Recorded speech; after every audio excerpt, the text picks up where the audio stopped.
자, 말씀으로 들어가겠습니다. 지난 시간에 했던 거 동일하게 시작합니다. 다니엘 12장 3절 말씀 우리가 크게 선포하면서 읽어봅시다. 시작! 지혜 있는 자는 궁창의 빛과 같이 빛날 것이요 많은 사람을 옳은 대로 돌아오게 한 자는 별과 같이 영원토록 빛나리라. 다니엘 12장 3절 말씀. 아멘. 자, 새 영을 너희 속에 두고, 에스겔 말씀입니다. 시작! 또 새 영을 너희 속에 두고 새 마음을 너희에게 주되 너희 육신에서 굳은 마음을 제거하고 부드러운 마음을 줄 것이며 성령께서 굳은 마음을 부드럽게 하십니다. 아멘. 에스겔 36장 26절 말씀입니다. 세 번째, 내가 가는 길을 그가 아시나니. 시작! 그러나 내가 가는 길을 그가 아시나니 그가 나를 단련하신 후에는 내가 순금같이 되어 나오리라. 욥기 23장 10절 말씀입니다. 자, 넘어갑니다. 자, 계속 했던 건데 한 번씩만 반복하면서 지나갑니다. BC 931년에 어떤 일이 일어났습니까? 왕국이 분열됩니다. 어떻게 해요? 그렇죠. 자동적으로 나와야 돼요. 자, 722년에는 칠이하작 어떤 일이 일어났을까요? 북이스라엘이 어느 나라에 의해서 망할까요? 아수르입니다. 아이고, 이제는 딱딱 나오네요. 자, 586년으로 갑시다. 이때는 무슨 일이 일어났을까요? 그렇죠. 이거 보고 하는 거 아니죠? 다 머릿속에 있죠? 어느 나라에 의해서 이 일이 일어났을까요? 요거는 아주 기본적인 겁니다. 여러분들이 아셔야 되는 거기 때문에 제가 계속 반복을 합니다. 자, 이제 포로 시대로 넘어갑니다. 우리 포로 시대 하면 어느 왕이 생각나야 할까요? 긴 시드기야. 이렇게 갑니다. 1차 포로는 몇 년일까요? 605년 어느 왕 때일까요? 자, 요때 누가 잡혀갔을까요? 자, 좋습니다. 2차로 넘어갑니다. 2차 포로는 몇 년일까요? 어느 왕일까요? 이때는 누가 잡혀갔을까요? 그래요. 3차로 갑니다. 586년은 우리가 조금 전에도 봤죠? 어느 왕 때예요? 이때는 어떤 일이 일어났다고요? 성전 파괴, 유다 멸망하면서 대부분의 사람들이 바벨론으로 끌려가게 됩니다. 자, 요게 포로 시대가 끝나는 시점이 바로 밑에 538년 보이죠? 소래를 아주 고래 질렀던 어떤 칙령입니까? 고레스 칙령으로 인해서 포로 귀환이 시작이 됩니다. 포로 시대가 1차, 2차, 3차로 진행됐던 것처럼 포로 귀환 시대도 우리가 1차, 2차, 3차로 귀환이 됩니다. 자, 연관성이 있으니까 외우기도 쉬울 거예요. 자, 1차 포로 귀환은 몇 년이다? 538년. 자, 요때 바로 소리를 막 질렀던 고레스 칙령에 의해서 누가 지도자입니까? 수룹바벨, 파란 글씨. 자, 왜 이 사람은 올라갑니까? 자, 586년에 성전이 파괴가 됐단 말이에요. 이제 성전을 재건하러 올라가는 겁니다. 요거 수룹바벨 성전 재건 바로 나와야 됩니다. 요 관련되는 성경은 어디일까요? 에스라 1장에서 6장 사이인데 1에서 4장까지 쫙 가다가 성전을 재건해야 되는데 방해꾼들이 있는 거예요. 그죠? 그래서 이 성전이 중단이 됐어. 그래서 누가 나와야 될까요? 그렇죠. 내가 할게 이러면서 나옵니다. 또 누가 쓱 들어올까요? 스가랴가 들어옵니다. 그래서 에스라 5장에 가면은 중단된 성전 공사를 독려하기 위해서 학개와 스가랴가 들어옵니다. 자, 6장까지 얘기가 끝났고요. 2차 포로 귀환은 몇 년일까요? 458년. 지도자는 누구일까요? 에스라입니다. 왜 올라왔어요? 자, 종교 개혁입니다. 저는 이렇게 그냥 표현을 했습니다. 뭐 영적 개혁, 종교 개혁, 뭐 말씀 뭐 이런 것들 다 들어가는데 종교 개혁으로 표기를 했고요. 페르시아 왕은 아닥사스다라는 왕이에요.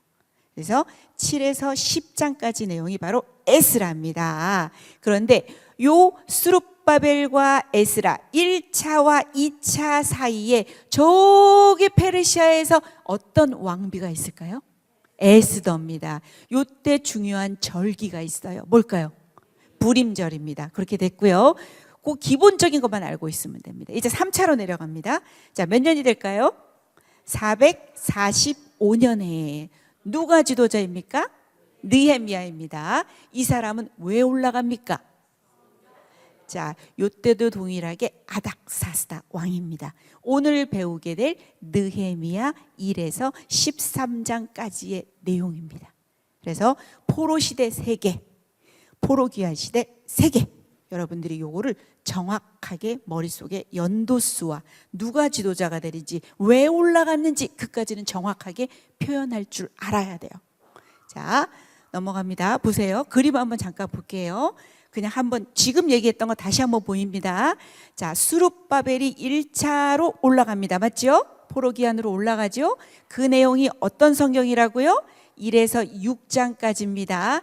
자, 성전 재건이 중단되었다가 다리오 왕 때 내가 할게 쓱 들어와서 이제 성전이 재건이 되고 그 60년이 흐른 뒤에 아닥사스다가 제일 끝에 있잖아요. 그때 에스라가 이제 올라오는 겁니다. 60년이 지나서. 그런데 저 아하수에로 보이죠? 이 왕은 누구와 상관이 있을 것 같아요? 에스더예요. 이렇게 되는 겁니다. 그래서 에스라 7에서 10장까지는 이렇게 2차의 에스라. 자, 마지막에 아닥사스다 왕 때 느헤미야는 왜 올라온다고요? 성벽을 재건하러. 그래서 이렇게 진행이 되는 겁니다. 자, 이제 느헤미야를 들어갈 거예요. 자, BC 한 445년에서 415년경이라고 우리 책에 기록이 됩니다. 이름의 뜻은 여호와께서 위로하셨다 또는 여호와께서 위로하신다. 자, 우리가 이제 말씀을 더 의미 깊게 더 나아가면 이 무너지고 회파된 삶의 성벽에 기도와 말씀의 벽돌로 세워갑니다. 오늘 한번 생각을 해보세요. 말씀을 배우면서 아마 연관이 될 것 같습니다. 아직은 성벽이 세워지지 않은 상태거든요. 자, 느헤미야가 성벽을 세우러 올라옵니다. 개요는 뭐가 될 것 같아요? 재건, 다시 세운다. 영어로는 reconstruction, 재건입니다. 에스라는 뭐였을 것 같아요? 회복일걸요? 자, 이게 재건입니다. 그래서 내용은 원래 13장까지가 있는데 6장까지의 첫 번째 성벽 재건입니다. 1장은 느헤미야의 중보 기도로 들어가고 느헤미야가 이제 원정을 예루살렘으로 가게 됩니다. 그 다음에 건축을 시도했고요. 건축의 방해꾼들이 소개가 됩니다. 결과적으로는 52일 만에 건축이 완성됩니다. 엄청난 지도력으로 아주 52일 만에 성벽을 싹 재건해 버립니다.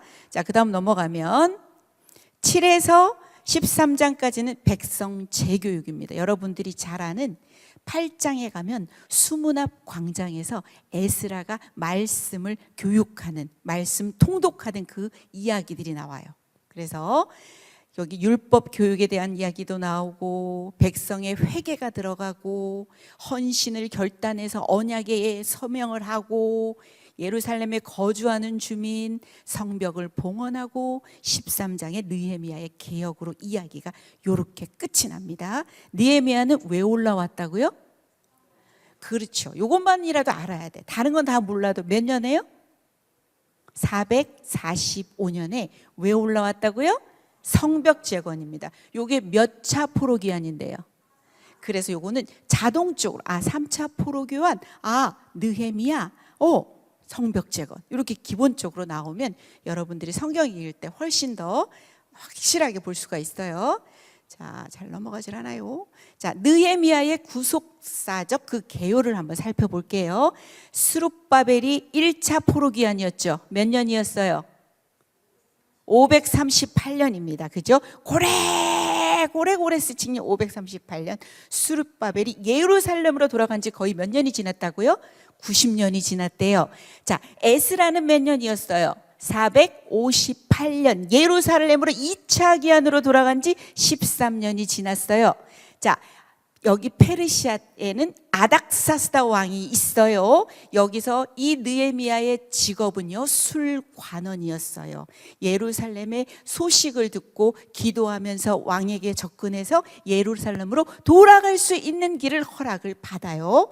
들어가서 445년에 성벽 재건을 시작합니다. 다음에 이야기는 더 깊게 들어갈게요. 성벽을 건축한다는 의미는 보호예요. 여러분, 성벽이 없으면 거기 사는 사람들은 어떨까요? 불안하겠죠. 성벽이 있어야 되는 거잖아, 그지? 하나님의 백성으로 이제 돌아온 이 하나님의 백성들이 정체성을 회복했어요. 백성에게 하나님은 보호의 장치를 마련하는 거예요. 이렇게 구속사적 개요를 보면 돼요. 이런 이야기는 좀 지나가도록 합니다. 자, 1장으로 들어갑니다. 자, 느헤미야의 기도. 우리 왜 핵심 구절을 안 적었을까요, 제가? 그죠? 핵심 구절 안 적었다, 그죠? 핵심 단어도 안 적었네요. 이런. 자, 1장으로 들어갑니다. 느헤미야의 기도입니다. 배경은 아닥사스다 왕. 제 20년의 수산궁이에요. 횟집 이름 같죠? 수산궁, 그죠? 자, 형제 하나니가 와서 보고를 해요. 갔다 왔더니 예루살렘의 성벽이 싹 무너지고 성벽이 불이 탔어요. 느헤미야가요, 이 소식을 듣고 앉아서 수일 동안 울고 금식하고 하늘의 하나님께 기도가 됩니다. 기도를 들어갑니다. 자, 이게 왜 내가 또 벌써 또 이걸까요? 잠깐만요. 다시 했다가 갈게요. 자, 느헤미야의 기도예요. 자, 느헤미야의 기도가 어떤 기도냐면 일단 하늘의 하나님을 찬양합니다. 그리고 회개합니다. 이것이 자신과 관련 없는 죄가 아니라 자신과 이스라엘 백성의 죄를 자백하고 모세를 통해 주신 약속을 기억하고 왕 앞에서 은혜를 입게 해달라고 기도합니다. 그때 이 사람의 직업은 뭐였다고요? 자, 술 맡은 관원이라 그래서 이 사람이 천한 직업이 절대 아닙니다. 왕의 최측근입니다. 그지요? 말하자면 소믈리에 같기도 하지만 이 사람은 비서실장과도 같은 사람입니다. 고위 관료였어요. 자, 그림을 한번 보세요. 자, 저렇게 드리는 겁니다. 그러니 가장 최측근에서 저 술이나 음료에 독이 들어갔을까 안 들어갔을까도 최대한 봐야 되겠죠. 그렇다면 왕은 신임할 수 있는 사람을 세웁니다. 맞죠? 최측근이며 비서실장이며 엄청나게 신임할 수 있는 사람이라는 겁니다. 자, 두 번째, 예루살렘으로 가다. 자, 한번 2장 2절 한번 읽어볼래요? 시작. 왕이 내게 이르시되 내가 병이 없거늘 어찌하여 얼굴에 수심이 있느냐 이는 필연 내 마음에 근심이 있음이로다 하더라. 그때에 내가 크게 두려워하여. 자, 왕 앞에서 이렇게 수심 있는 얼굴을 하면 된다 안 된다? 안 된다. 죽을 수도 있어요. 맞죠? 왕인데. 그런데 네 마음에 네가 병이 없는데 어찌 그렇게 얼굴에 수심이 있냐? 이건 필시 네 마음에 근심이 있는 거다. 그래서 이 느헤미야가 지혜롭게 접근을 합니다. 왕은 만세수를 하옵소서. 내 조상들의 묘실이 있는 성읍이 황폐하고 성문이 불탔다고 나오는 거예요. 내가 바로 가서 성벽을 재건해야 되겠습니다. 이런 게 아니에요. 정치적인 문제와도 상관이 있겠죠? 이따 보면은 방해꾼들이 하는 얘기가 뭐냐면 제가 왕이 되려고 한다. 이런 얘기도 한단 말이에요. 그게 아니라 그때나 지금이나 아마 이 조상들의 묘실이 있는 성읍, 이 조상들의 묘실은 아마 중요하게 여겨졌던 하나의 문제였던 것 같아요. 이렇게 지혜롭게 느헤미야가 왕에게 접근을 합니다.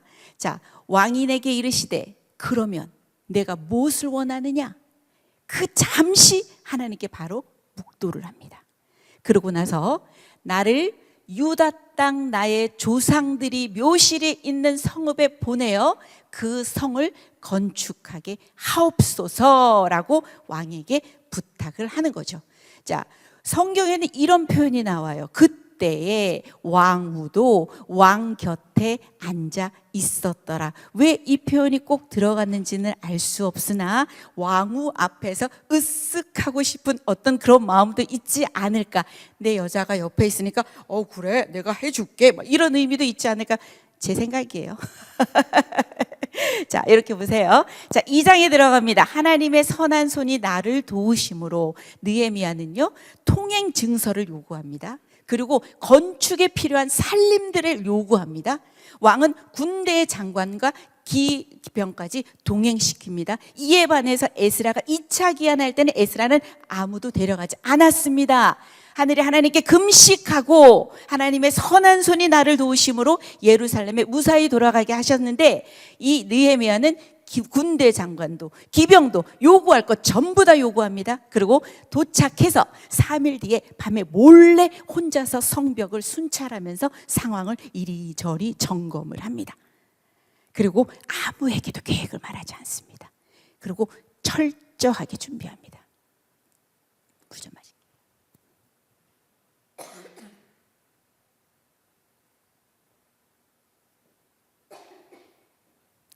자,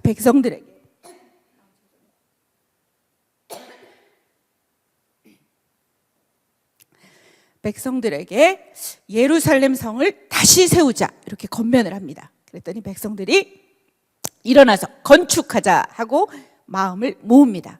그런데 6번 산도깨비 산발랏 도비야 겟셈. 외우기 쉽죠? 산도깨비 산발랏 도비야 겟셈. 조롱합니다. 느헤미야는 그렇지만 담대하게 말합니다. 3장에 예루살렘 성벽이 중수가 됩니다. 함께 세웁니다. 자, 첫 번째 제사장도 합니다. 평민도 들어갑니다. 귀족도 들어갑니다.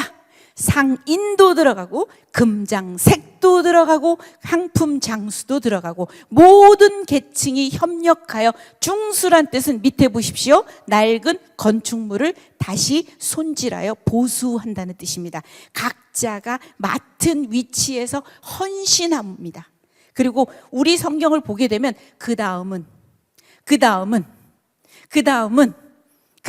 하면서 반복적으로 계속 사용되는 걸 여러분들이 성경을 통해서 확인할 수 있을 거예요.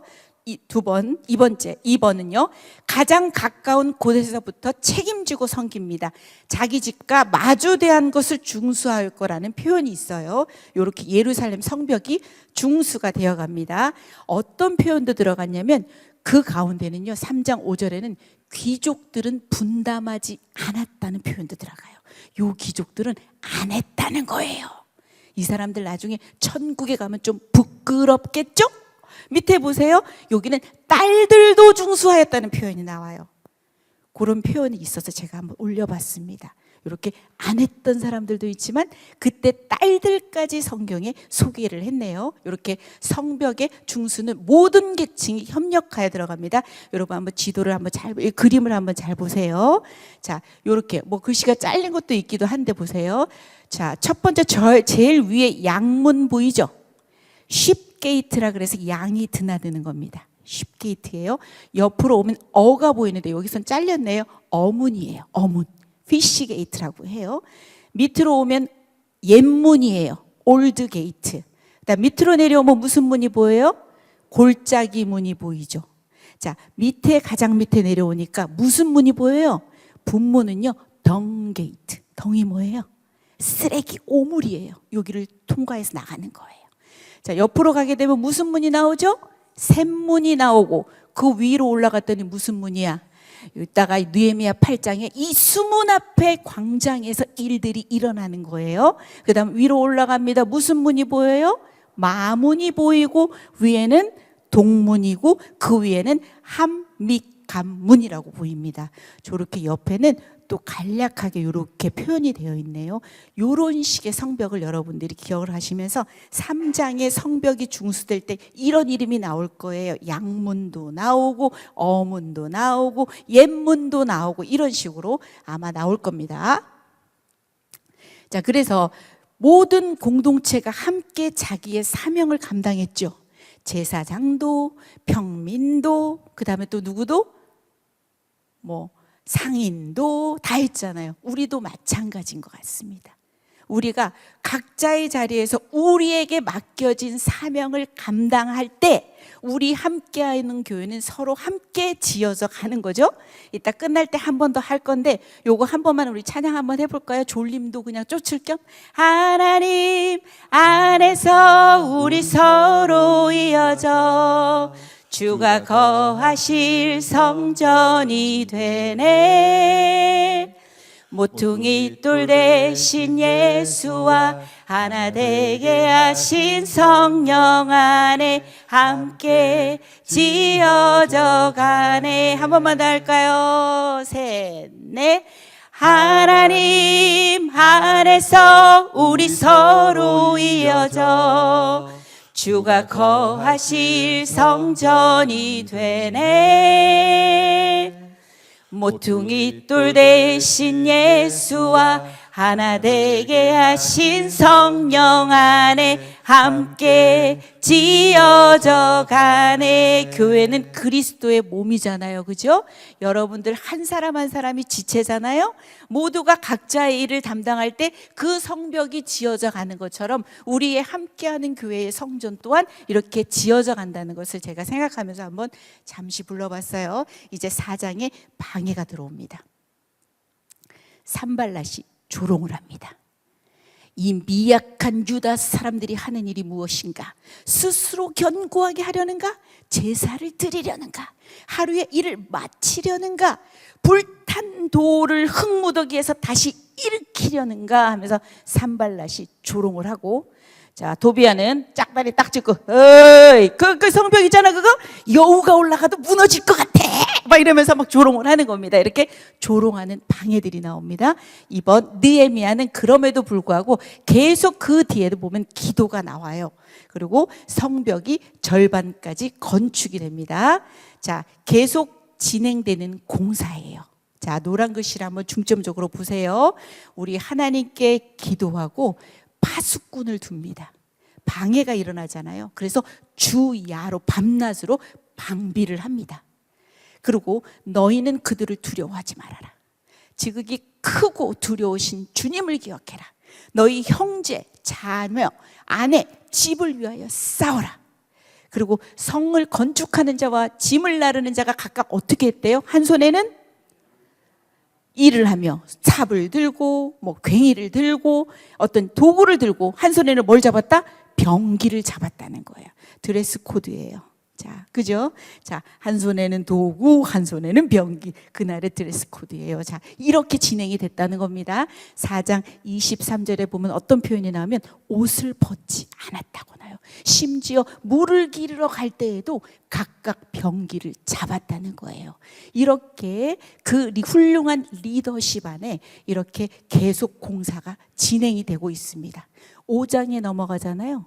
내부의 붕괴의 위기가 옵니다. 모든 조직에는 내부도 있고 외부에서 다가오는 것들도 있을 거예요. 이 5장은 백성들의 불평이 시작이 됩니다. 자, 곡식이 없어서 자녀들을 먹일 수가 없다. 먹고 살기 위해서 포도원 집을 담보로 빚을 냈다. 심지어 이제는 갚을 수가 없으니까 자녀를 종으로 팔았다. 부유한 동족들의 고리대금과 착취로 인해서 이 백성들의 원망이 엄청난 거예요. 내부 붕괴 위기가 오는 거죠. 느헤미야의 반응을 보십시오. 많이 분노합니다. 그렇지만 심각하게 생각을 한 후, 신중하게 생각하긴 한 후 고관들과 관리들을 꾸짖고 고리대금 그만둬라. 너희들 뺏은 거 있지? 그거 다 돌려줘라. 그러면서 고관들은 관리들은 순종하며 서약서를 쓰고 제사장들을 불러 보증하게 하고 약속을 지키지 않으면 하나님께서 벌하실 것이라고 경고도 하게 됩니다. 백성들이 아멘 하고 응답하고 하나님을 찬양하고 심지어 이 느헤미야는 몇 년 동안 올라왔을 것 같아요. 12년이에요. 잠시 왕에게 나가서 내가 예루살렘에 갔다 오겠습니다. 무엇을 원하느냐? 네, 12년을 원합니다. 이렇게 말했을 거예요. 12년 동안 총독의 녹이라는 얘기는 월급을 받지 않았다는 얘기입니다. 7번에 하나님을 경외함으로 백성들을 압제하지 않고 솔선수범하는 지도자의 모범을 보였고 하나님께 자신의 수고를 기억해 달라고 기도합니다. 자, 이제는 밖에서 들어오는 외적인 위기가 들어옵니다. 적들의 계략이 들어옵니다. 자, 우리 아까 산도깨비 나왔죠? 산발랏 겟셈이 사람을 보내서 오라, 우리가 오노 평지에서 한 촌에서 서로 만나자 했더니 이것은 암살이 목적이었던 겁니다. 암살 목적. 그런데 이게 몇 번이나 있었을까요? 4번이나. 근데 느헤미야는 뭐라고 말했을까요? 같이 한번 읽어볼게요. 시작. 내가 이제 큰 역사를 하니 내려가지 못하겠노라. 어찌하여 역사를 중지하게 하고 너희에게로 내려가겠느냐. 오노 평지에서 만나자니까 느헤미야가 오노 못 가 이렇게 하는 거예요. 그죠? 못 간다는 얘기예요. 이제는 4번째 끝에서 그 다음에 5번째 뭐냐? 이제는 소문을 목적으로 저 사람이 왕이 되려고 한다는 목적으로 편지는 원래 봉해야 되는데 봉하지 않은 편지를 통해서 여러 사람이 읽을 수도 있다는 거죠. 왕이 되려고 하는도다 하면서 아주 유언비어를 아주 엄청나게 이렇게 소문 목적으로 그래 보내고요. 그 다음에 선지자 스마야가 제안을 합니다. 성전 안에 가서 피하자라고 얘기합니다. 이것은 이 사람이 스마야가 뇌물을 받은 거야. 뇌물을 받고 이 느헤미야를 아주 함정에 빠뜨리려고 원래는 성전 출입을 함부로 할 수가 없는데 이렇게 율법을 어기게 하고 죄를 짓게 만드는 거죠. 이런저런 방해에도 불구하고 성벽 공사는 52일 만에 끝이 납니다. 며칠 만에요? 52일 만에 끝이 납니다. 그럼에도 그 성경 끝에는 뭐냐면 이 유다에서 이 산도깨비의 그 도비어와 동맹한 자가 많았다는 얘기는 서로 비밀리에 서로 비밀을 가지고 왔다 갔다 하면서 뇌물 받고 계속 그렇게 어렵게 한 자들이 있었다는 얘기입니다. 넘어갑니다. 7장에 이제 공동체 회복과 정비입니다. 성벽이 완공 후에 조치를 하게 됩니다. 성전에다가 문지기도 세우고 노래하는 자도 세우고 레위 사람들도 세우고 문지기가 항상 지키게 하고 족보를 쫙 찾아서 백성들을 등록하게 하고 귀한 자들의 명단이 나오고 정비 후에는 자기들의 성읍에 가서 거주하도록 합니다. 이제 8장으로 넘어가는 겁니다. 이게 누구일 것 같아요? 네? 에스라예요. 에스라. 이제 8장에 에스라가 나올 거예요. 거의 아닥사스다 왕 때 느헤미야와 에스라는 동시대 인물로 보시면 되는 거예요. 458년에 에스라가 올려왔죠. 445년에 느헤미야가 왔다는 얘기는 13년 후에 느헤미야가 들어온 거고 이 종교 개혁에 관계된 일에는 이 에스라가 함께 했다는 겁니다. 그래서 예루살렘 대부흥 사경회를 엽니다. 8장에 들어가면. 그래서 율법 낭독과 백성들의 반응에 대해서 살펴봅니다. 7째 달 초하루 수문앞 광장, 우리가 아까 성벽의 그 문들을 봤죠? 그 수문앞 광장에 모여서 누가? 학사 에스라가 하나님의 율법책을 낭독을 합니다. 그래서 어떤 교회는 하나님의 말씀을 읽을 때 일어서서 읽죠. 여기도 책을 펼 때에 일어섰고 경청하고 아멘 이렇게 화답을 했다는 얘기가 나오고요. 어렵잖아요. 레위인들이 함께 말씀 해석으로 백성들의 이해를 돕습니다. 자, 이게 오늘 저를 힘들게 합니다. 자, 2번이 나와야 될 건데요. 그죠? 자, 회개와 기쁨입니다. 백성이 이 율법의 말씀을 듣고 다 우는 겁니다. 그런데 이 총독과 에스라와 이 레위 사람들이 백성들에게 야, 오늘은 너희 하나님 여호와의 성일이다.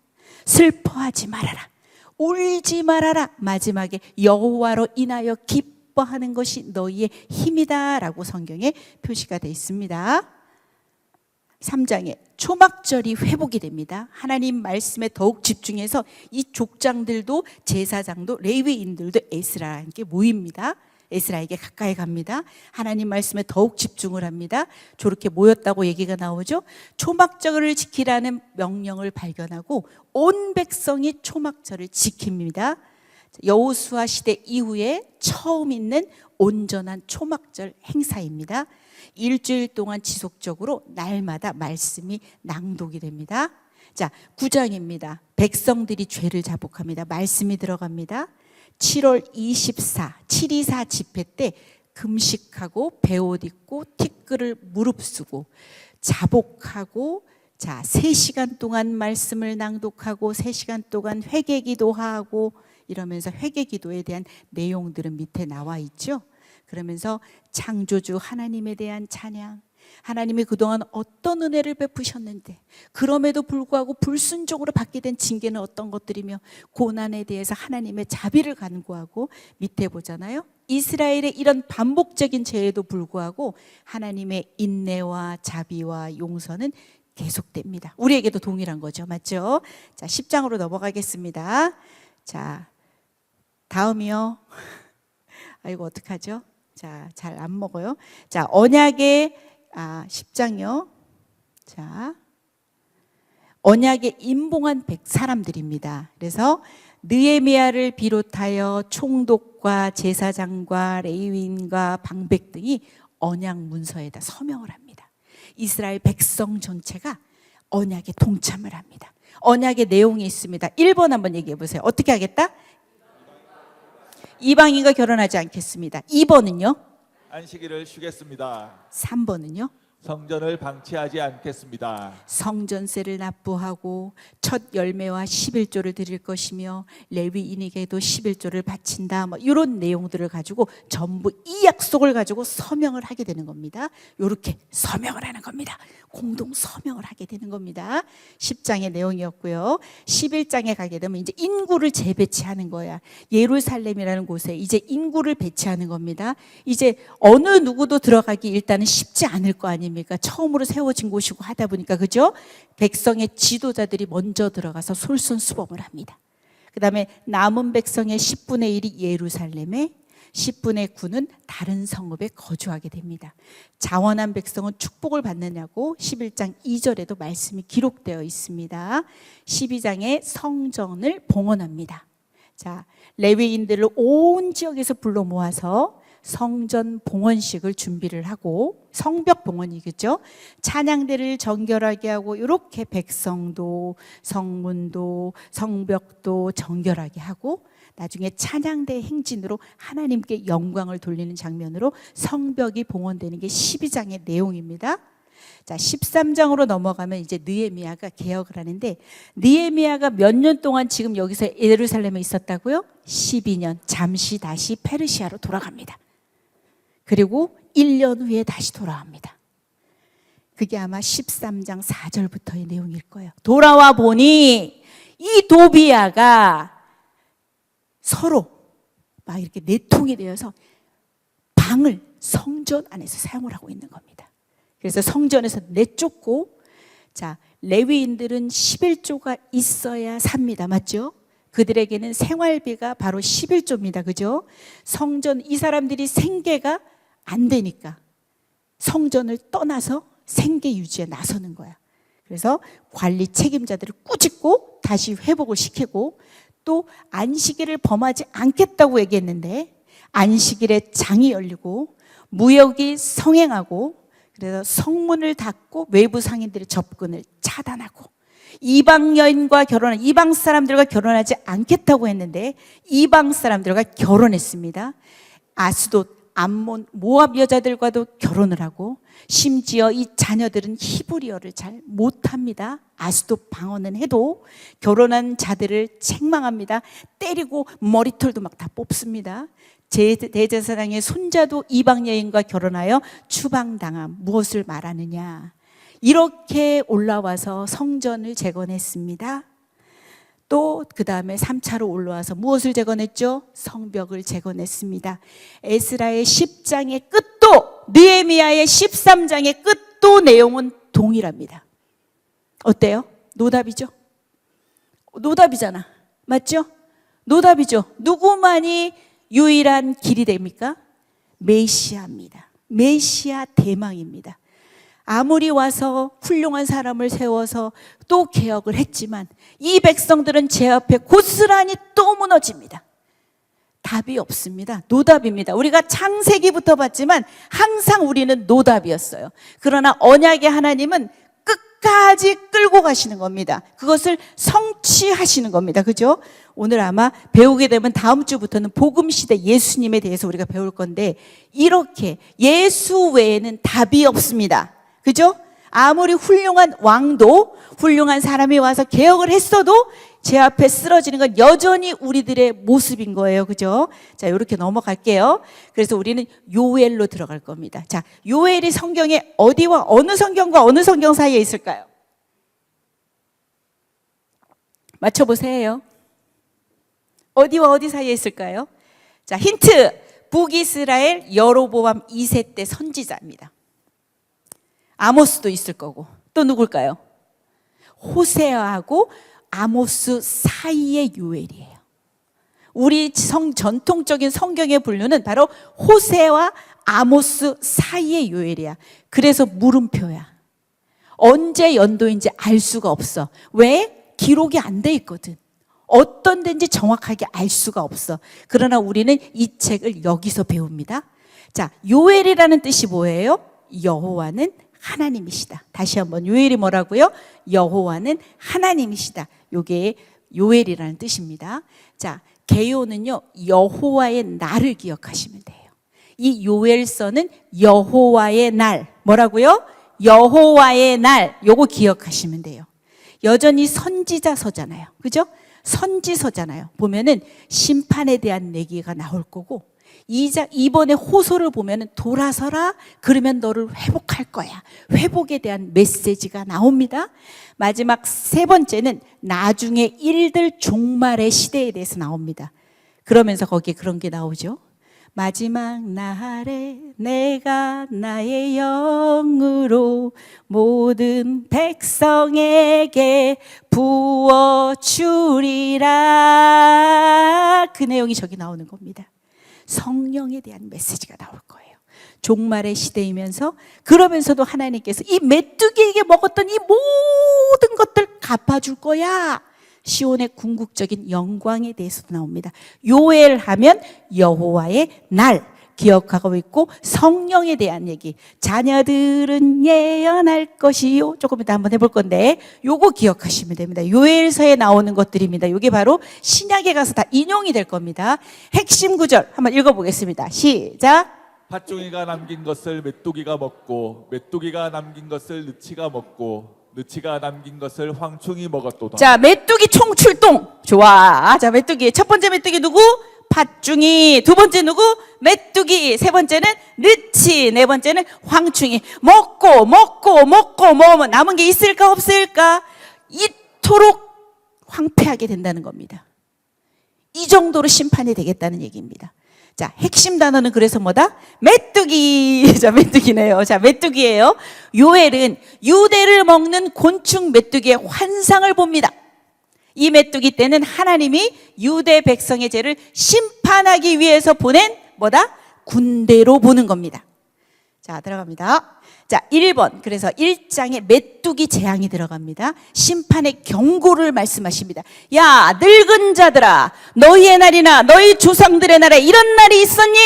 야, 농부들아, 너희 밭의 수산이 다 없어졌다.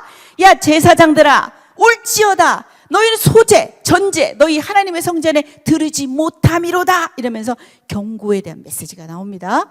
두 번째, 2에서 3장은요, 회개를 촉구하고 회복의 약속까지 들어갑니다.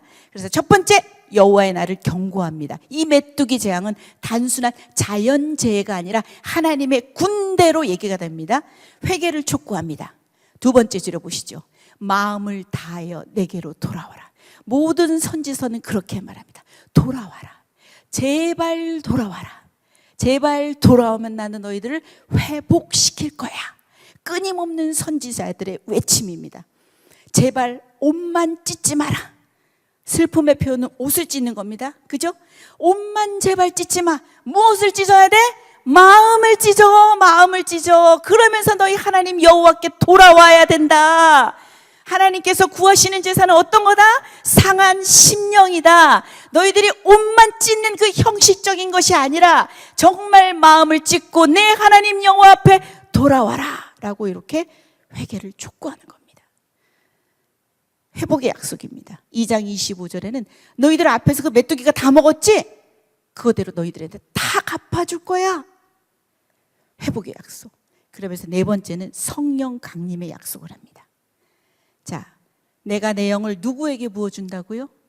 이제 특별한 사람들에게만 하는 것이 아니라 만민에게 성령을 부어주겠다. 자녀들이 어떻게 했다고요? 장래일을 말한대요. 늙은이는 어떻게 한대요? 꿈을 꾼대요. 젊은이는요? 자, 그때 내가 또 내 영을 누구에게 부어준대요? 남종과 여종에게도 부어준다. 32절에 가면은 뭐라고 읽는지 한번 읽어보시죠. 누구든지 여호와의 이름을 부르는 자는 구원을 얻으리니. 자, 요 말씀은요, 우리가 신약에 가게 되면 사도행전 2장에 성령 강림 사건이 나옵니다. 맞죠? 베드로의 오순절 설교에 이 요엘서가 인용이 됩니다. 2장의 16절부터 여러분들이 사도행전을 보게 되면 이 요엘을 베드로가 인용한 게 나옵니다. 그러면서 그때 나온 기록이 세례받은 자만 3,000명이 되었다고 얘기가 나와요. 두 번째, 로마서 10장 13절에도 오늘도 아마 오늘 말씀이지 않아요? 그런가요? 어제 말씀인가요? 자, 행위가 아니다.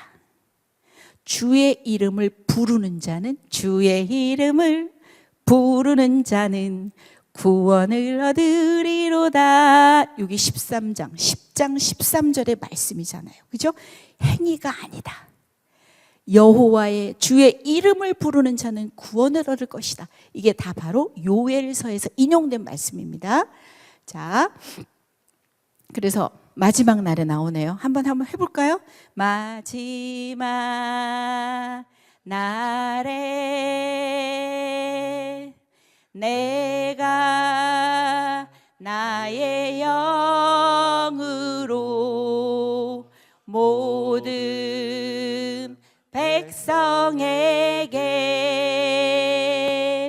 부어 주리라.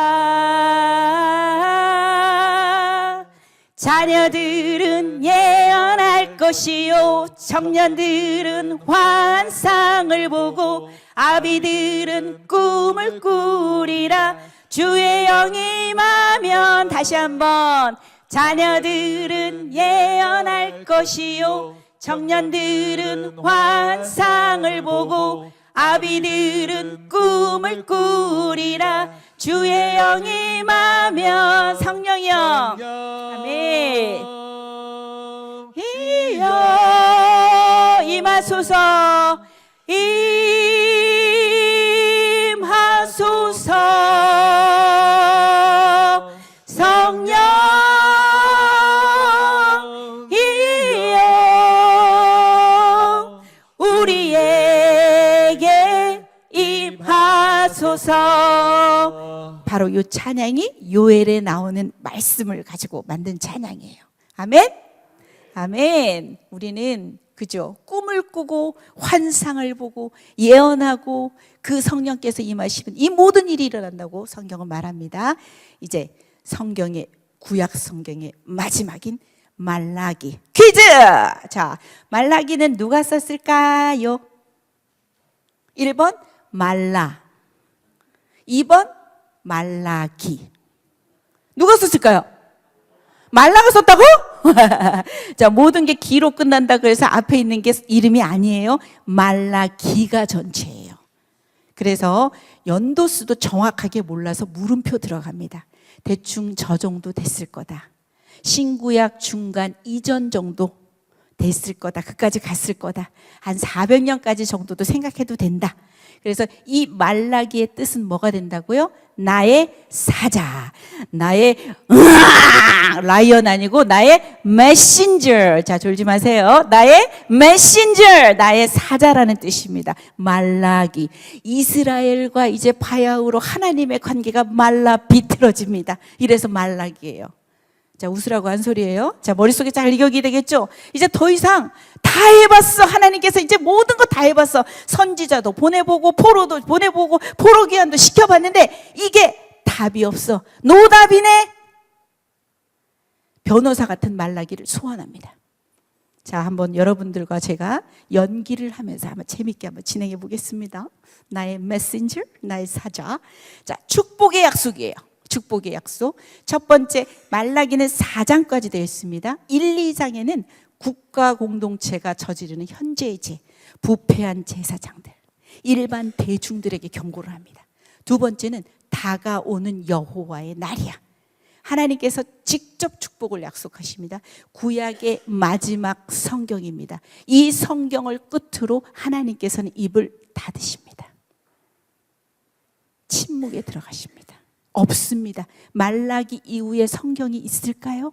물론 신약은 있죠. 신약 말고. 학개, 스가랴, 말라기 끝이잖아요. 구약의 마지막 성경입니다. 들어갑니다. 자, 핵심 구절 한번 읽어주세요. 만군의 여호와가 이르노라. 해 뜨는 곳에서부터 해 지는 곳까지의 이방 민족 중에서 내 이름이 크게 될 것이라. 각처에서 내 이름을 위하여 분향하며 깨끗한 제물을 드리리니 이는 내 이름이 이방 민족 중에서 크게 될 것임이니라. 자, 이렇게 외부의 회복을 얘기한다는 겁니다. 항상 회복의 메시지가 나와요. 만군의 여호와, 이거는 뭘까요? 왜 말라기에서는 만군의 여호와, 만군의 여호와, 만군의 여호와 이렇게 계속 나올까요? 몇 번 나올 것 같아요? 1번 10번, 2번 20번, 3번 24번. 몇 번? 24번. 엄청난 만군의 여호와가 나와요. 1만 만자의 군사군자를 쓴다 그래도 아주 많은 군대의 여호와, 이거는 어느 상황 때 쓰는 말입니까? 전쟁과 관련이 있는 거잖아요. 우리 아가서 배웠어요. 사랑은 뭐처럼 강하다고? 죽음같이 강하다라는 표현도 있어요. 전쟁은 죽음을 각오하고 하는 겁니다. 맞죠? 죽습니다. 그죠? 전쟁은 죽음을 각오하고 하고 심지어 목숨도 내어줄 수도 있습니다. 그래서 아마 이 만군의 여호와, 우리 옛날 프로의 사랑과 전쟁 알아요? 그 사랑이 참 힘들잖아요. 전쟁과도 같잖아요. 그죠? 우리 하나님도 마찬가지야. 내가 너희들을 죽을 각오를 하고 너희들을 사랑하고 심지어 죽는다. 예수 그리스도 내 아들 보내서 하나님이신 그분이 너희들을 위해서 죽는다. 그 전쟁 같은 사랑. 임재범의 거친 생각과 그만. 그건 아마도 전쟁 같은 사랑. 아마 이 전쟁 같은 사랑에 대한 이야기를 하는 것 같아요. 자, 그래서 1장 11절에 예배의 회복에 대한 얘기가 나올 거고요. 핵심 단어는 뭐가 된다고? 사자, 메신저예요. 언약의 사자를 보내기에 앞서 언약의 사자가 누굴 것 같아요? 그리스도입니다. 그의 길을 예비할 사람 누구일 것 같아요? 세례 요한에 대한 예언이 나옵니다. 이 말라기에서 이렇게 언급을 합니다. 1장 여호와께서 이스라엘을 사랑하시다. 제가 들은 이야기 잠깐 할게요. 자, 여기는 부산 가정법원 앞입니다. 카페예요. 이제 더 이상 하나님과 이스라엘 사이는 더 이상 회복이 어렵습니다. 말라 비틀어질 정도로 이제는 이혼을 앞두고 있어요. 자, 시간이 조금 허락이 돼서 남편인 하나님과 부인인 이스라엘 백성이 카페의 한 책상, 한 테이블에 앉아서 커피 한 잔씩을 시켜놓고 커피는 식어갑니다. 사랑 고백하십니다. 여호와께서 이제 와서 말이지만 내가 너희들을 정말 사랑했다. 그랬더니 이 아내 냉소적인 반응입니다. 저 노란 글씨 여러분들이 한번 연기해 보세요. 시작. 그게 냉소적인 반응이에요? 뭐 계속 사랑하는 것 같은데? 딱 냉소적으로 주께서 어떻게 우리를 사랑하셨는데요? 막 이러면서 그래요? 이게 우리를 사랑하신 거예요? 그런데 우리를 막 때려요? 우리를 포로로 보내요? 이렇게 우리가 힘들어요? 왜 이렇게 힘들게 하는데요? 어떻게 우리를 사랑하셨냐고요? 그게 사랑하신 거 맞아요? 하나님께서는 그런데 그 다음 이야기를 뭘 해주냐면 나는 야곱을 택했다. 언약의 사랑을 설명하시는 거예요. 하나님의 그 사랑과 우리의 사랑에는 간격이 너무나도 커. 이해할 수가 없어. 주권적으로 하나님은 택했다. 야곱을 택한 것처럼 너희들을 택했다. 사랑했다.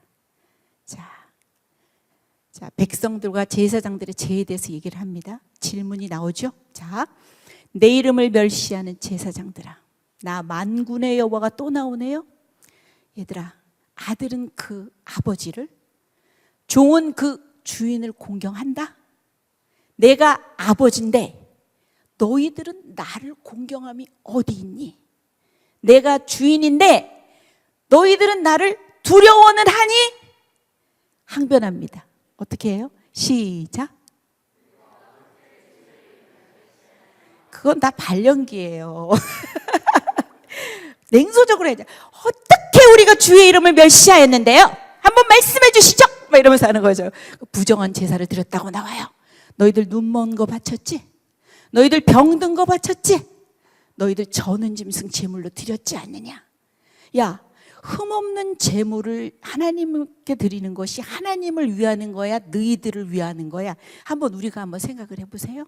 레위기 때 배웠습니다. 흠없는 것을 드립니다. 그죠? 왜요? 그 동물에게 우리가 그 제사자가 안수를 하잖아요. 흠없는 것이 우리에게 오는 겁니다. 맞죠? 그렇죠? 그러면 그게 하나님을 위한 거예요? 누구를 위한 거예요? 우리를 위한 건데 너희들은 눈멀고 병들고 저는 짐승을 제물로 드렸다는 얘기입니다. 이제 그것을 네 총독한테 한번 드려봐라. 그가 너를 기뻐 받아주겠냐? 그가 너를 받아줄 것 같아? 라고 이렇게 하나님이 책망을 하시는 겁니다. 하나님의 마음은 어떠냐면 다 해봤다는 거야. 이제껏. 이제는 너희가 제단 위에 헛되이 불사르지 못하게 하기 위해서 너희 중에 성전문을 닫을 자가 있었으면 좋겠구나.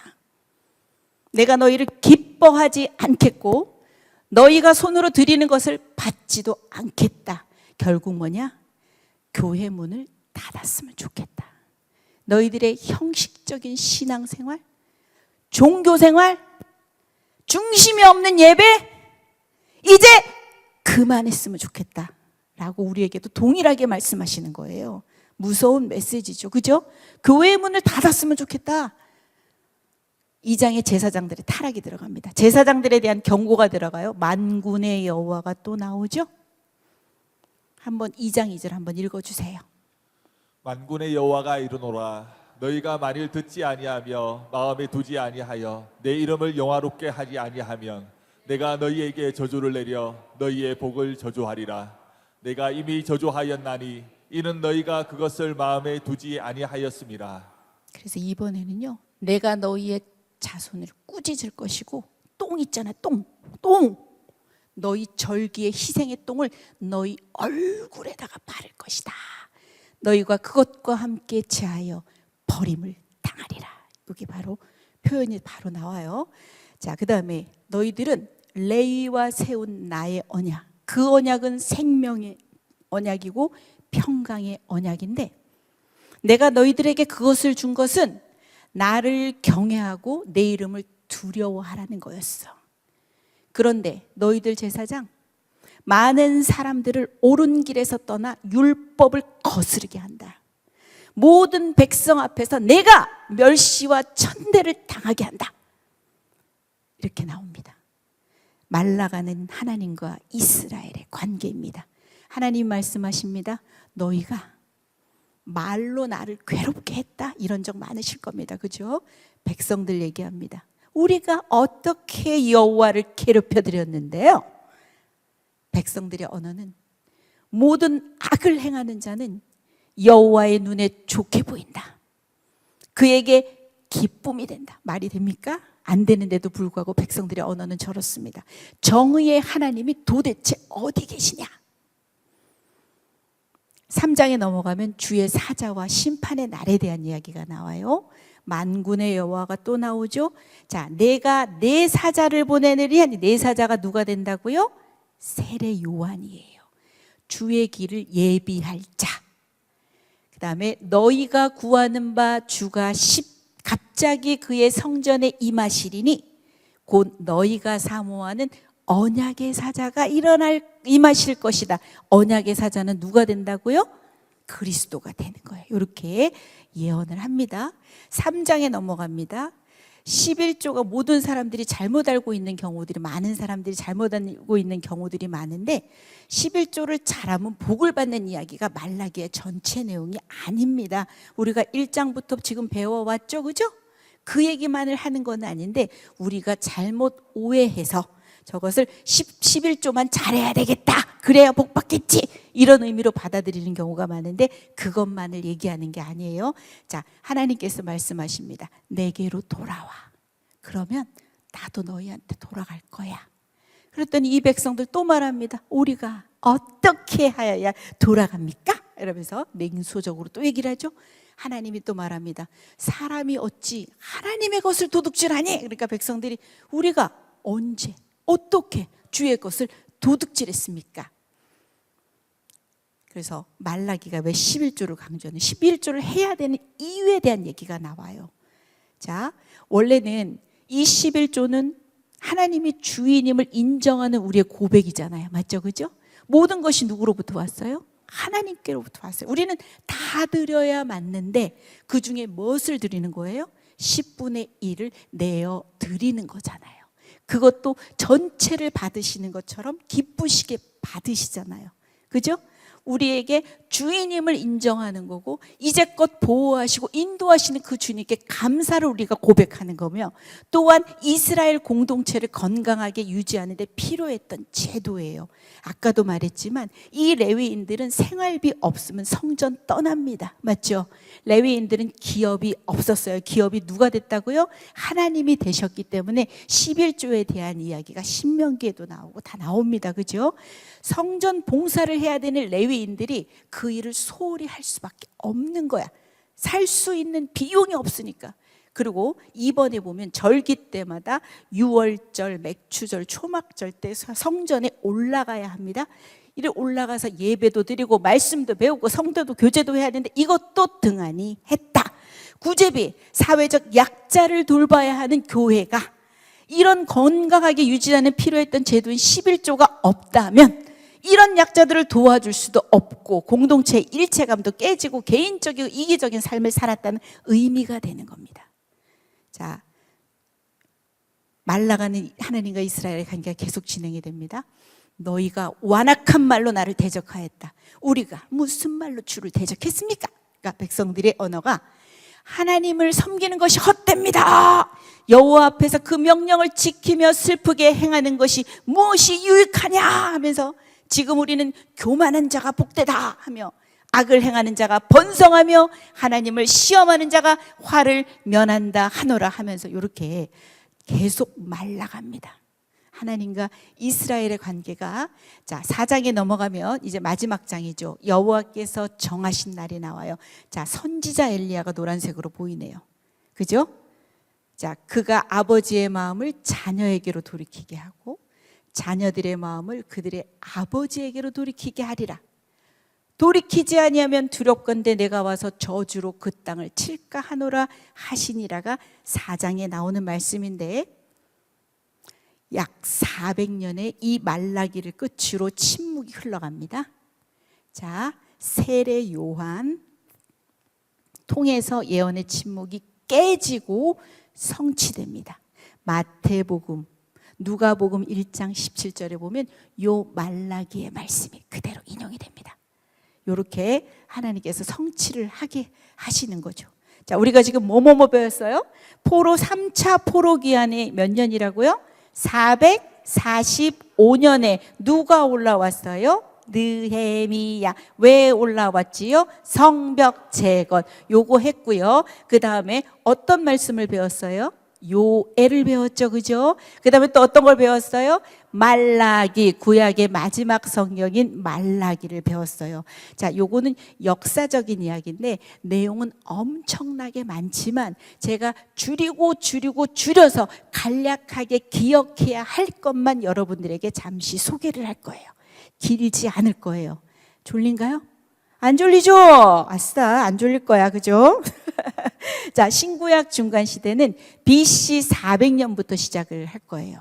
그리고 나서 5년이라는 숫자가 써 있는 건 뭐냐면 우리 책에서 원래 우리가 AD가 예수님 탄생으로부터 시작된다고 나오잖아요. 자, 우리 책에서는 BC 4년, 5년을 예수님의 탄생으로 봅니다.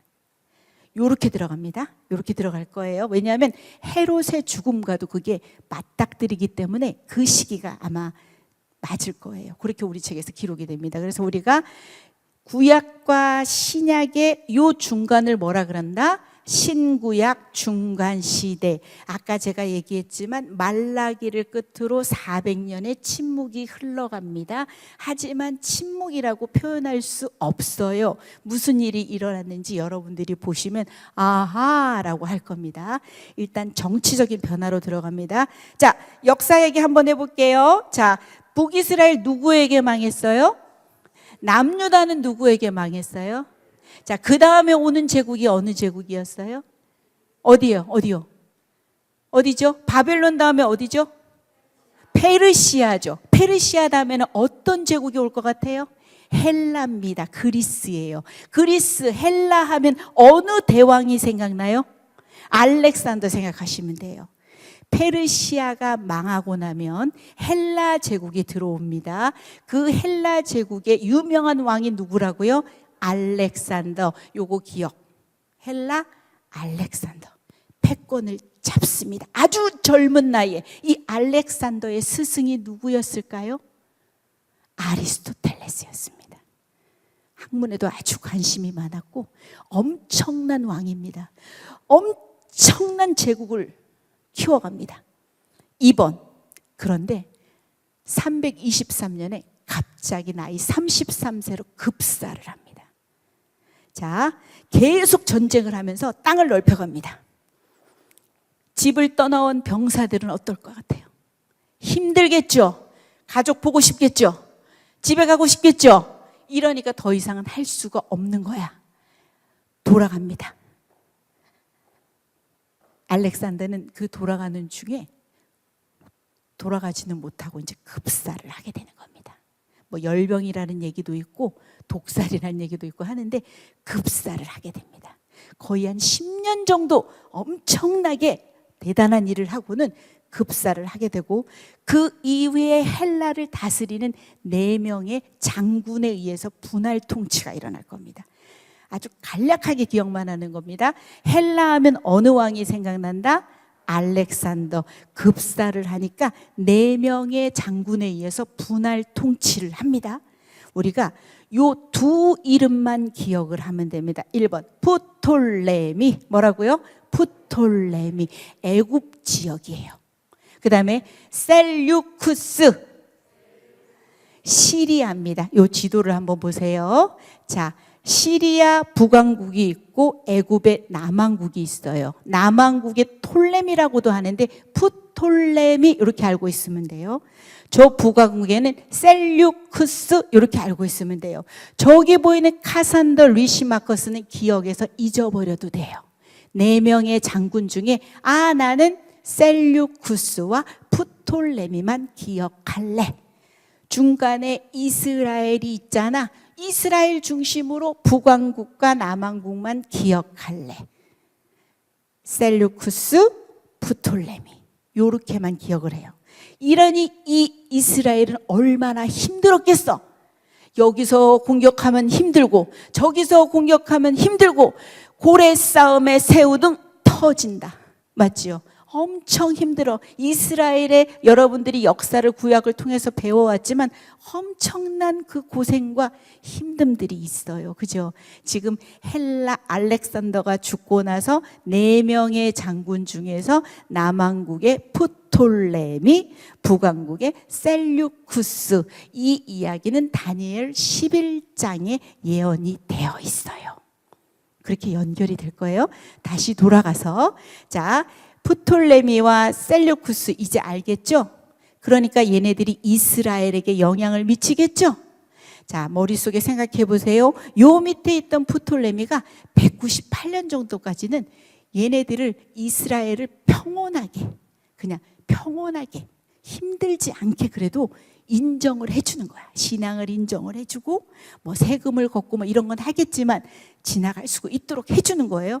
그런데 여기에서 이제 198년경에 요 북왕국의 셀루쿠스 중에 안티오쿠스 에피파네스 4세. 에피파네스는 신의 현현이야. 내가 신이다. 이런 것처럼 안티오쿠스 에피파네스 4세의 통치로 넘어가면서 모든 것을 헬라화 시키기를 원하는 거야. 그들의 종교도 빼앗고 정체성도 포기하게끔 헬라 문화에 모두 다 들어오기를 강요를 하는 거야.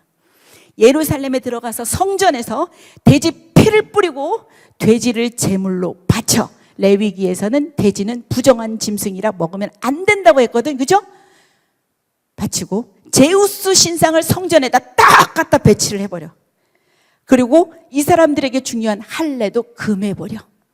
유대인을 노예로 팔아버려. 그러니 열 받을까 안 받을까? 자, 열 받아서 생긴 게 바로 마카비 혁명, 마카비 반란. 모데인이라는 그 땅에 제사장 마따디아와 그 아들들 5명이 중심이 되어서 BC 167년경에 예루살렘을 탈환하자! 성전을 회복하자! 싸움이 일어난 거예요. 마카비 반란, 마카비 혁명. 그래서 기념하는 절기가 무슨 절이다? 수전절. 요거를 모르면 신약에 나오는 요한복음 10장의 수전절을 몰라. 이게 바로 이때 나온 말입니다. 수전절. 성전을 회복하고 깨끗하게 하는 게 바로 수전절.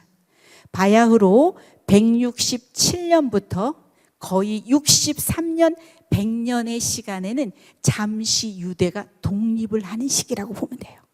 그 시기를 뭐라 그러냐면 하스모니안 왕조, 하스모니안 시대.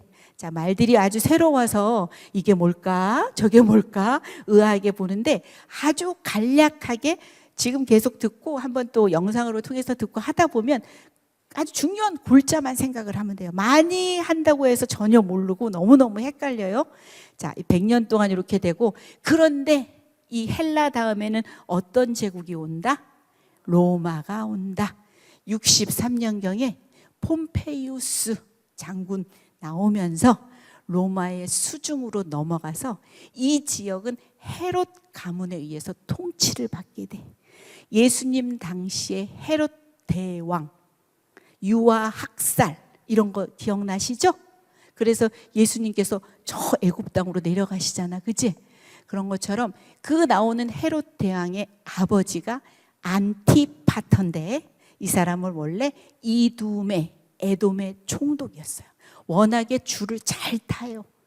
자, 여기 붙었다가 로마에 붙었다가 이러면서 거기에서 정치적으로 권력을 얻게 돼서 그 밑에 헤롯 대왕 밑에 4명의 분봉왕들이 생기잖아요. 나눌 분자. 그래서 여러분이 신약에 넘어가면 헤롯 안티파스도 나올 거고, 아켈라오가 너무 무서워서 예수님이 못 돌아가고 나사렛으로 갔다는 얘기가 나와요. 그 사람들이 분봉왕입니다. 헤롯 빌립. 그래서 다 기억하지 마시고 이제 로마로 넘어갔어. 바야흐로 헬라는 로마로 넘어갔고, 그 당시 헤롯 가문들이 로마에 빌붙어서 권력을 얻어내서 그 유대 땅들에게 영향을 미치고 있는 겁니다. 넘어갑니다. 이제 사회적 변화로 갈게요. 자, 요거 중요해요. 요 400년의 기간은 침묵의 기간이 아니야. 헬라, 알렉산더 생각하면 일본에 무엇이 통일이 됐다고? 언어의 통일이 되는 겁니다. I love you 하면 여러분 다 알아들으시죠? 아마 어떤 나라도 다 알아들을 거야. 만국 언어가 된 것처럼 이 헬라어가 만국 공통어가 된 거야. 두 번째, 모든 길은 어디로 통한다? 길을 엄청나게 막 나라 제국을 이루다 보니까 국경도 없고 도로가 상당히 발달했기 때문에 여행도 용이하고 이런 오고 가는 것들이 모두 자연스러운 거지. 그러니까 나중에 이 복음도 엄청나게 이 갈 수 있는 길들이 열리는 겁니다. 세 번째는 디아스포라라고 나오는데 유대 이민 집단, 흩어져 사는 사람들입니다. 포로 이후에 보면 어떻게 보면 사람들, 유대인들이 전부 다 세계적으로 아마 흩어져 살게 되는데 유대인들 남자 10명 이상이 모이면 회당을 세워요. 성전을 세울 수는 없잖아. 거기서 신앙이 유지가 되는 거야. 성경을 연구하고 율법을 연구하고 그 안에서 신앙이 계승되게끔 하는 거죠.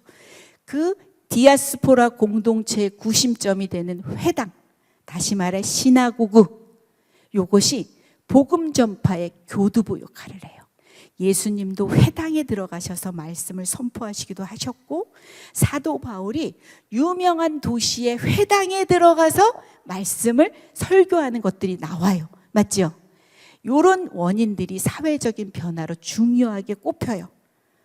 더 하나를 첨부하고 싶으면 한 3세기경에서 2세기경에 셉투아진트라고 LXX에서 70인역 성경 들어봤죠?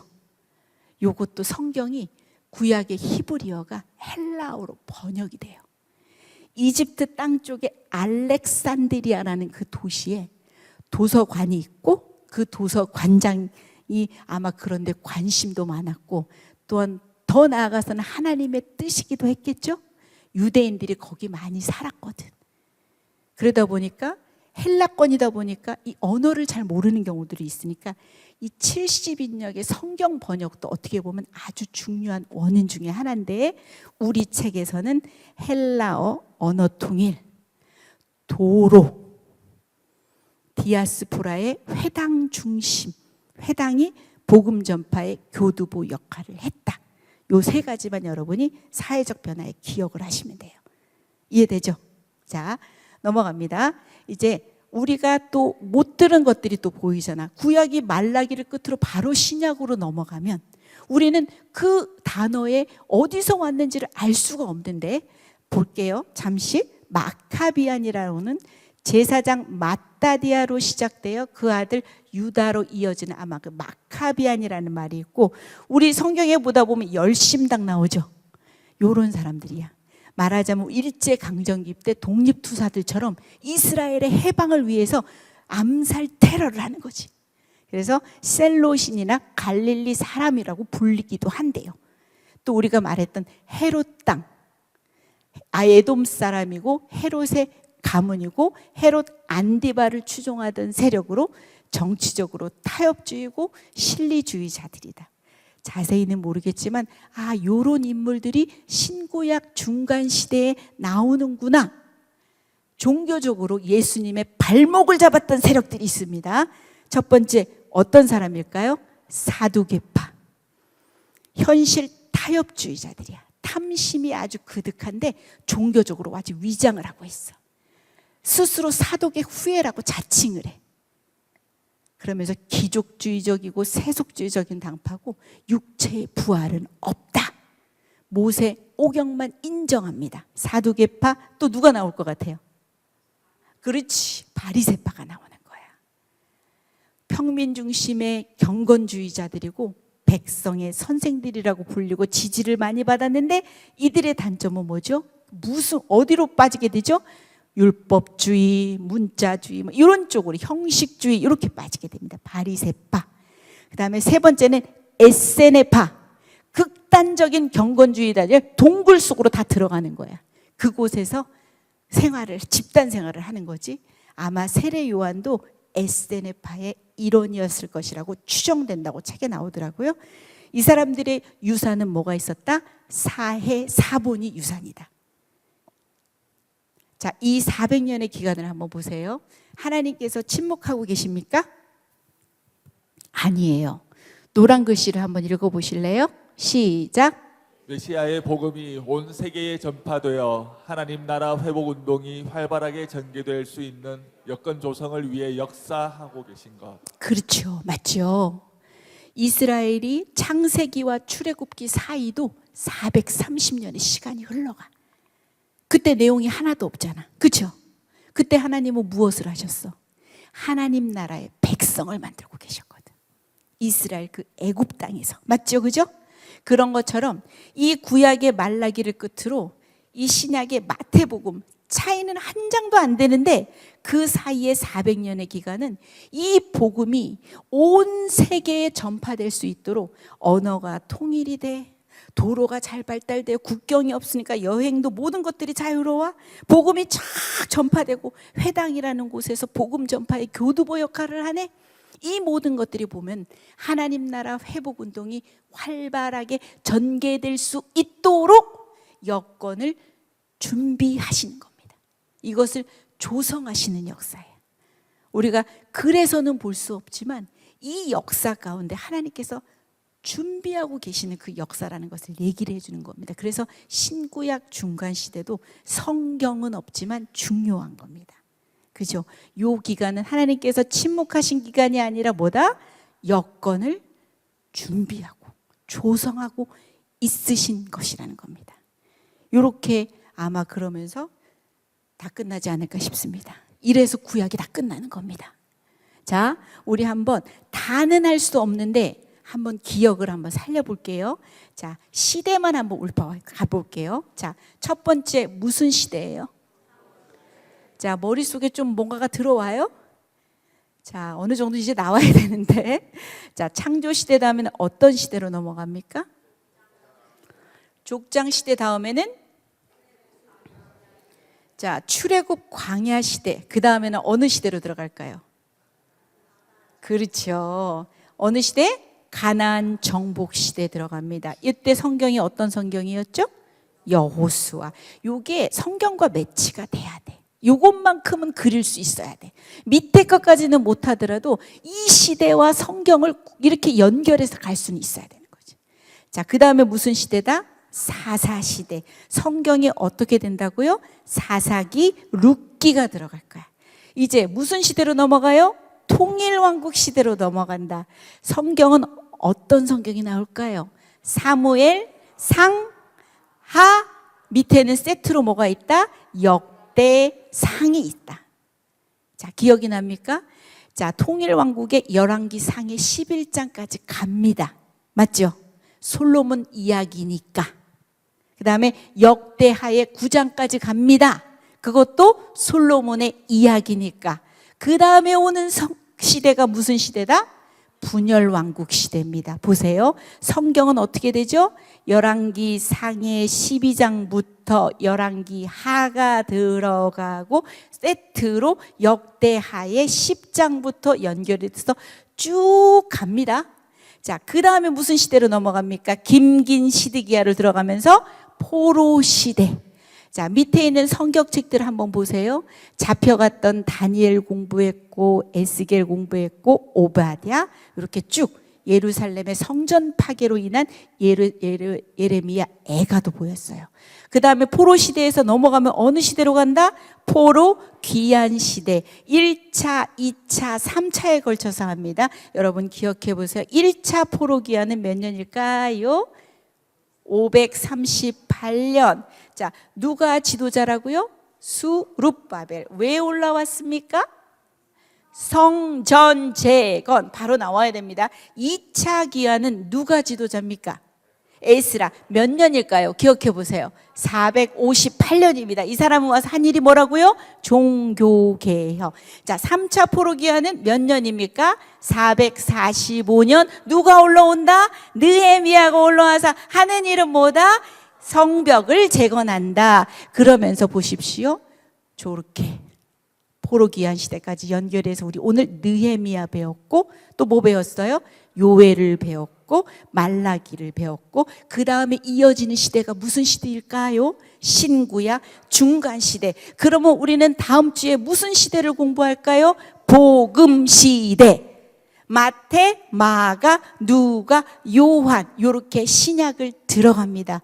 메시아 아니고서는 해결이 되지 않는 이 노답인 인생, 하나님께서 창세 전부터 약속하신 메시아에 대한 그 구속, 결국은 이제는 신약을 시작함으로써 예수님께서 이 땅에 오시는 겁니다. 구약이 그래서 오늘로 이렇게 끝나는 겁니다. 아까도 찬양을 했지만 우리가 어떻게 보면 하나하나 우리는 큰 일을 하는 것이 중요한 게 아닙니다. 맞죠? 내게 맡겨진 그 일을 해내는 거야. 그치?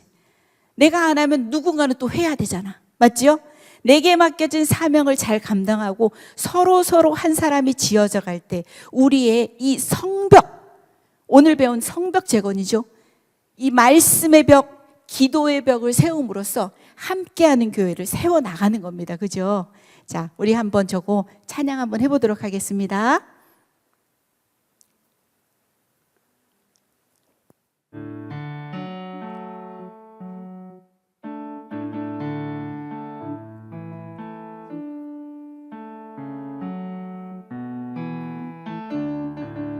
하나님의 자녀 주 사랑 안에 우리 거할 때 주님 나를 사랑하신 것 같이 우리도 서로 사랑할 수 있네. 우리도 서로 사랑할 수 있네. 우리는 주의 몸된 교회, 우리는 주의 몸된 교회. 모든 지체가 하나 될 때, 모든 지체가 하나 될 때 예수님의 마음을 닮아가며 예수님의 마음을 닮아가며 고통과 즐거움 함께 나누네. 하나님 안에서 우리 서로 이어져 주가 거하실 성전이 되네. 모퉁이 돌 대신 예수와 하나 되게 하신 성령 안에 함께 지어져 가네. 하나님 안에서, 하나님 안에서 우리 서로 이어져 주가 거하실 성전이 되네. 모퉁이 돌 대신 예수와 하나 되게 하신 성령 안에 함께 지어져 가네. 아멘. 제가 원래는 요거 끝날 때 마라나타 찬양을 했거든요. 우리 왜 영광송 있잖아요. 그렇죠? 이제는 우리는 재림의 예수님을 기다리잖아요. 이 사람들은 어떤 예수님을 기다렸을까요? 초림의 예수님을 기다린 겁니다. 살아보니 왕도 세웠고 다 했는데 답이 없어. 누구만이 해답이다? 예수만이 해답이다. 마라나타 마라나타 아멘. 주 예수여 오시옵소서. 마라나타 마라나타 아멘. 주 예수여 오시옵소서. 한 번만 더 해볼까요? 마라나타 마라나타 아멘. 주 예수여 오시옵소서. 마라나타 마라나타 아멘. 주 예수여 오시옵소서. 구약을 제대로 아는 사람은 예수님의 오심이 그냥 순간에 이루어지는 일이 아닙니다. 그렇죠? 우리가 창세기부터 약속된 그 말씀을 배웠고 계속 진행해 나오다 수많은 선지자들이 나실 곳도 예언하고 어떤 분이시라는 것도 예언하고 이사야에서는 그분이 고난 받으셔야 되는 종이라는 것도 예언을 하고 계속 오다가 이제는 다음 주에 우리 예수님이 오십니다. 그래서 우리가 성경을 성취만 봐서는 안 되는 겁니다. 예언이 있었고 그것이 성취가 되는 거잖아요. 그죠? 왜냐? 언약의 하나님이시기 때문에 그분이 약속하신 것은 변개가 없으신 겁니다. 끝까지 가실 거고 우리는 초림의 예수님을 지나서 지금 교회 시대에 살고 있죠. 우리는 어떤 예수님을 기다립니까? 재림의 예수님을 기다립니다. 오늘 우리가 불렀던 저 성전의 그것처럼 우리가 말씀과 기도의 벽을 각자 하나하나 잘 세워서 든든한 성벽이 되는 함께하는 교회로 우리가 함께 만들어 가자고요. 맞죠? 그래서 숙제 및 예고입니다. 오늘 이렇게 배웠잖아요. 아마 오늘 성경이 얼마 안 돼요. 그래서 못한 성경이라 같이 한번 읽으시면 되고요. 신약 들어갑니다. 자, 세 번째 나오는데 주님은 세상의 세력으로부터 우리를 보호하시는 성벽 같으신 분이십니다. 우리는 기도와 말씀의 벽으로 함께하는 교회를 세워갑니다. 아멘. 자, 수업 마치겠습니다.